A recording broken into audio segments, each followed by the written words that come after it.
Hello and welcome back. This is the free design I'm giving away in this video. It's a free printable PDF and I'm going to show you how I coloured this paper to make these beads, and the best thing is I'm going to show you a foolproof way to seal your paper beads and make them waterproof using a sealer designed for craft use, and so it's safer for your skin and lungs than using chemicals like wood hardener with a strong chemical odour not designed for craft use indoors. And it's not just this product that will give your beads the best chance of being waterproof, it's the method I use that really clinches it, so stay tuned for that. Okay, so on to the free PDF design that you can download and print off. I'm going to show you that, and I'm also going to show you how I coloured it. This free PDF design is available over on my website www.funcraftstodoathome.com, and for anyone who can't find this or any of my other free printables, please watch the video I've linked in the top right corner of the screen. There's also a link to my website at the very top of the description underneath this video. And now I'm going to quickly walk you through how to use this one. You've got the 9 paper bead strips marked out here, and of course that leaves you with another 8 strips in between. And don't forget the odd strips that you're going to cut off the top, bottom and sides. You absolutely can and should make paper beads with these cut-offs and put them into your paper beads odds and ends box to use in other projects. And now I'm going to show you how I coloured this blank template quickly and easily with these fantastic paint sticks. They are actually solid tempera paints. They're meant primarily for children, but they are a brilliant way to lay down paint in solid blocks really quickly, so they're absolutely fantastic for colouring paper for paper beads. There are lots of different paint stick sets available, and I got this set of 36 on Amazon for around £15, which is brilliant value. It's got classics, pastels, neons and metallics. And you've got this lovely wide range of colours. Obviously there are many different ways that you can use these to colour your free blank template, from a scribbled loose abstract approach to the more linear controlled way that I've done in this video. And the look I've gone for here is the kind of paper beads we were making back in the 70s, when we used to draw in alternative colours along the edges of our bead strips to get that multicoloured striped look. Only this time I'm colouring across the entire paper with my stripes, even the middle parts of the strips that don't show in the rolled up bead. That's because the paint will help make the bead more robust. So it isn't just about colour, it's about giving the bead substance as well. You don't have to colour your blank strips the way I'm doing here. You can achieve different looks to your finished paper beads by applying the colour in whatever way you feel like. And of course, different combinations of colours will give you completely different beads. So just experiment and have fun with seeing how your beads turn out.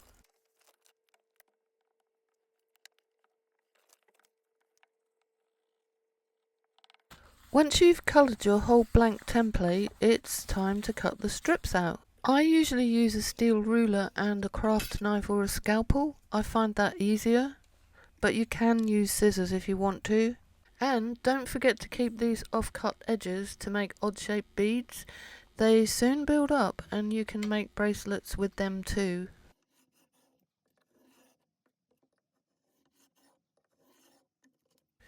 And this is what your linear coloured strips are going to look like.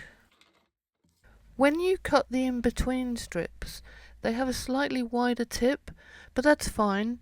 It all looks very handmade and organic when you make your jewellery with these beads.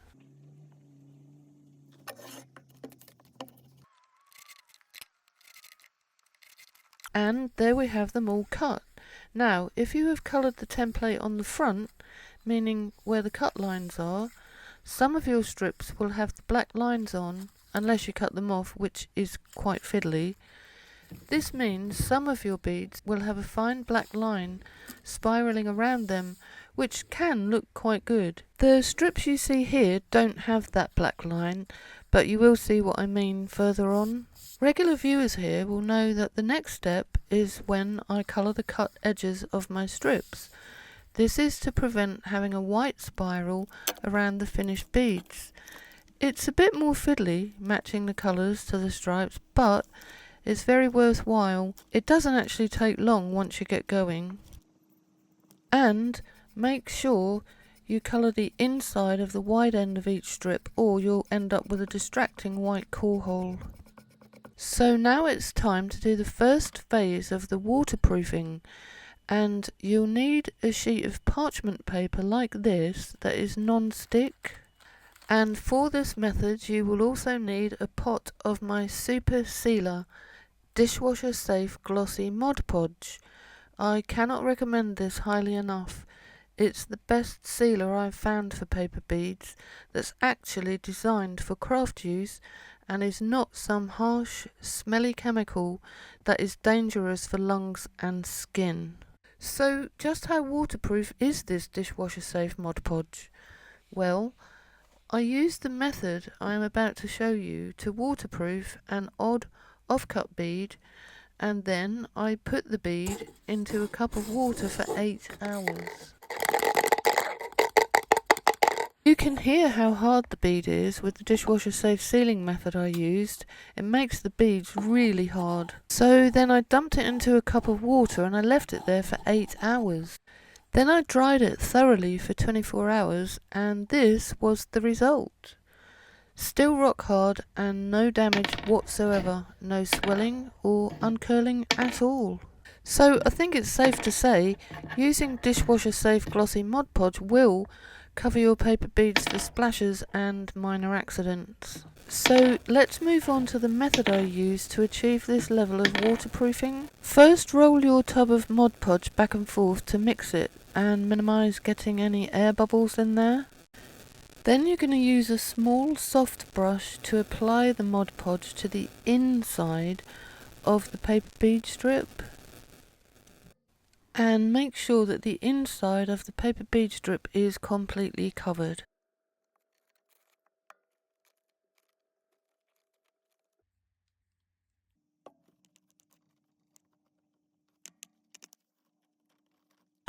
Then you need to allow all of your strips to dry on sheets of non-stick parchment paper.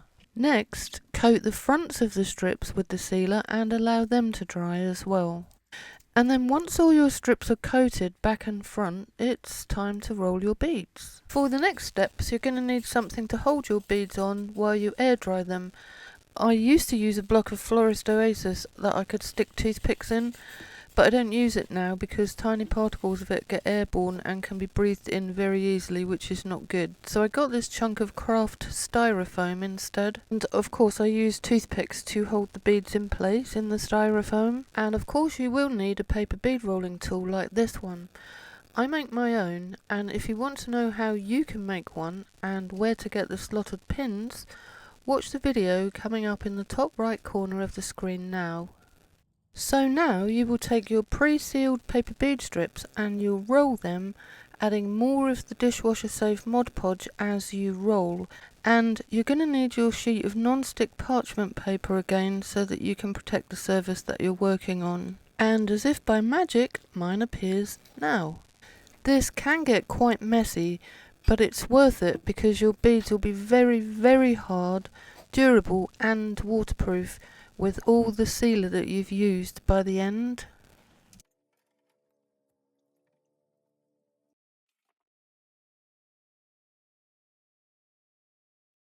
Now you need to roll the very gluey strip into a bead.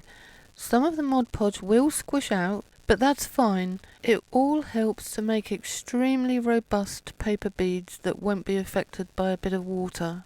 And you do need to roll slowly and accurately, because it's almost impossible to adjust these beads without damaging them, as the strips are so sticky with this method. So take it slowly and roll evenly. And keep some baby wipes and some kitchen roll handy in case your fingers get too sticky. And do you remember earlier I said some of the beads will have the black lines on? Well, this is one of those beads, which is why you can see a black spiral around it. Now put some more sealer on the end of it so that you can really seal that bead up and it's never going to come unstuck.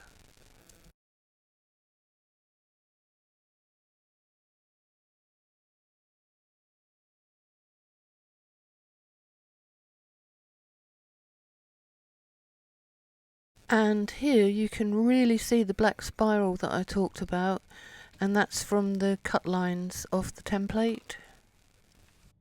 And I quite like that in some of the beads, but if you don't want that black spiral on any of your beads, then you can do the tempera paint colouring on the back of the template instead of the side where the black lines are, and then that way none of your beads are going to have black lines.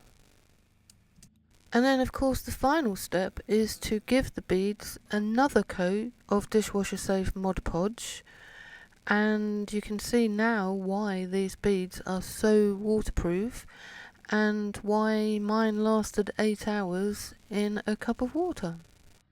And while I'm doing this, I just want to explain to you, I'm not sure what the sound is going to come across like in this video, but I just want to let everyone know I'm not in my usual place recording this.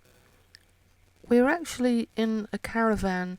Now, I'm not completely sure what you call a caravan in America. I think they're probably called campers or recreational vehicles. When I say caravan, I mean a camper that is towed by a car. Only the one that we're in at the moment is permanently on a campsite in the middle of nowhere, and we come here quite often, and so that's where I am recording this, and it's a whole different ball game to being in my studio at home. So I do apologise if the sound goes up and down, or if you can hear any other sounds in the background, because normally I am alone in the room where I do my voiceovers, but of course there's 2 of us in this caravan, and although the site is really quiet, there are sometimes other sounds. There can be the sounds of fighter jets going overhead, because we are fairly near an RAF base, and they frequently fly fighter jets over here doing training, so that can get quite loud. So yeah, if things don't seem how they normally are, that's why. That's why the surface that I'm working on is actually a pull-out table at the end of the caravan, which is why you've got that tiny sort of shelf or that step in the table to the right here of the screen that you can see. So yeah, I just thought I'd tell you that. Oh yeah, and I did actually forget to mention, you see these tiny little ends sticking out here once the beads are rolled? If you want to get rid of those, there is a way to do that, and sometimes I remember to tell you and sometimes I don't. And in fact, sometimes I even forget to do this to my own beads. So all you need to do to get rid of those corners is to take a pair of small scissors, and before you start to roll your beads, you just snip those corners off like this. And it just gives your finished beads a much more neat look. It doesn't matter, you don't have to do it because the difference is not huge, but if you're making these to, say, make a necklace or a bracelet for a present for someone, or if you're selling your jewellery at craft fairs, then I would highly recommend doing that. All these small things that you do, they do end up giving your beads a more professional look.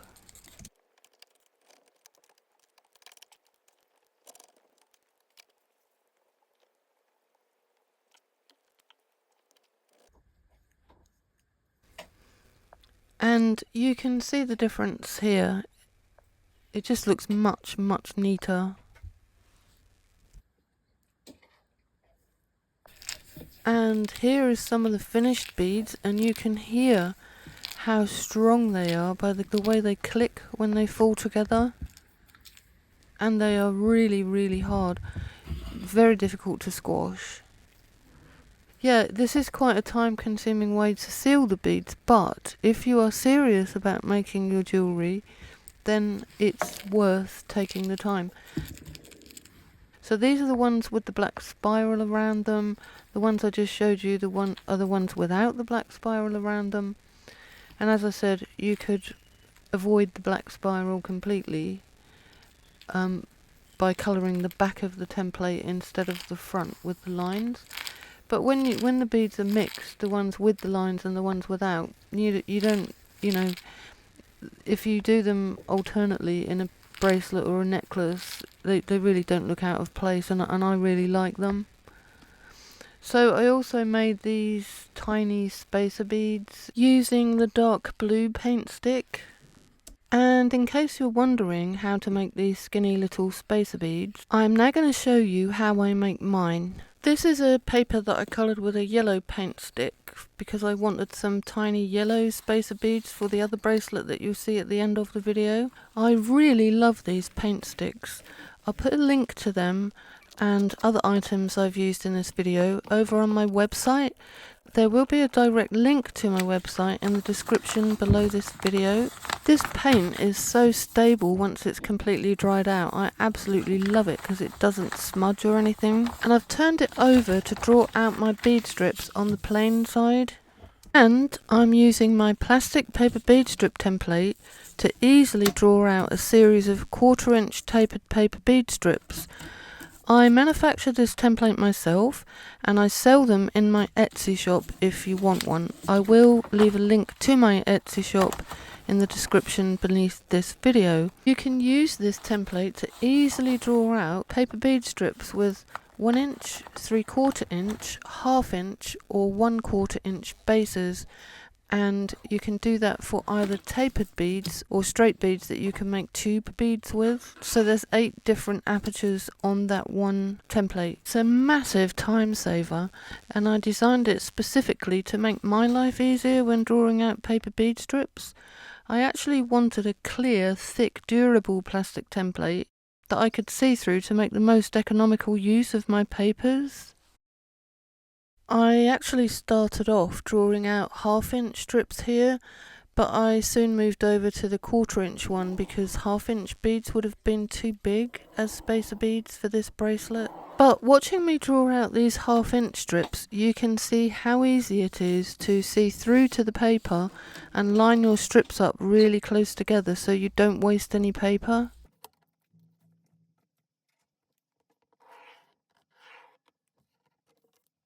You can see how neat and closely spaced they are. At this point, I decided to change to the 1/4 inch tapered strips instead of the 1/2 inch.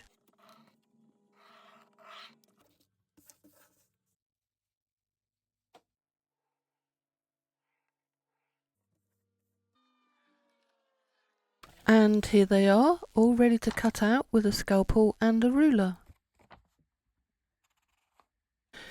And I'm just going to chop these 1/2 inch ones off first because I use them for something else. And I deliberately positioned them right next to the paper's edge so I only have one cross cut to do across the top here. So if you do that, it saves time cutting the top edge in one go. And then you just have to cut all the skinny strips down the lines you drew. And there is your first 1/4 inch strip. And now you just repeat until you have all your skinny bead strips cut. So the next thing to do is roll them like you would any other bead. And this is what your tiny spacer beads should look like.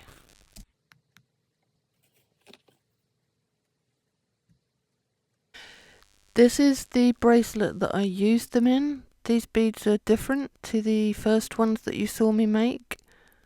I just used different colours but the same method. I just used the same paint sticks that you saw me use to make the first lot of beads, but I just used totally different colours.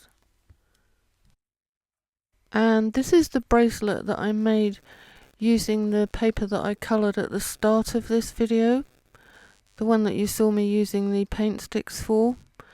So you can see you can get vastly different looks depending on the colours that you use and how you apply them. And this is a great way to enjoy playing around with colour.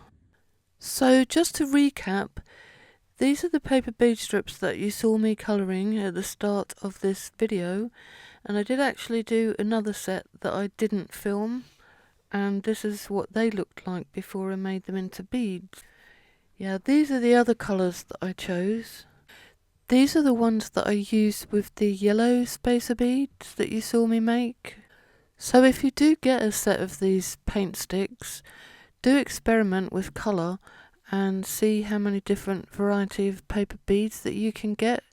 It's really good fun, and it's quite therapeutic to just experiment with different colour combinations. I will leave links in the description below this video to some of the products that I used on here. There'll be links to Amazon, and I do get a very small commission if you do click through and buy anything from one of my links, but they will be there if you want to use them. So make sure that you go over to my website to get your free blank tapered bead template, and you can print it off as many times as you want and have a lot of fun, you know, seeing what different colours that you can put on here and what different effects you can get. And as I said, there will be a link at the top of the description underneath this video to take you straight to my website where you can find this free printable, and also you'll find a lot of other free printables that I've put there over the last few years. They're all there, they're all still there, and you're welcome to go and download anything that you want. Well, that just about wraps up this video. Don't forget to check the description below for products I've used, including my plastic paper bead strip template, which I sell on Etsy. If you enjoyed this video, you may enjoy the one I've linked to the top right here, or this one also linked to the top right, and I'd love to have you as a subscriber. And a thumbs up would be really appreciated. Well, I'll be back soon with another tutorial and a free design for you. Until then, take care and enjoy your crafting. Bye for now.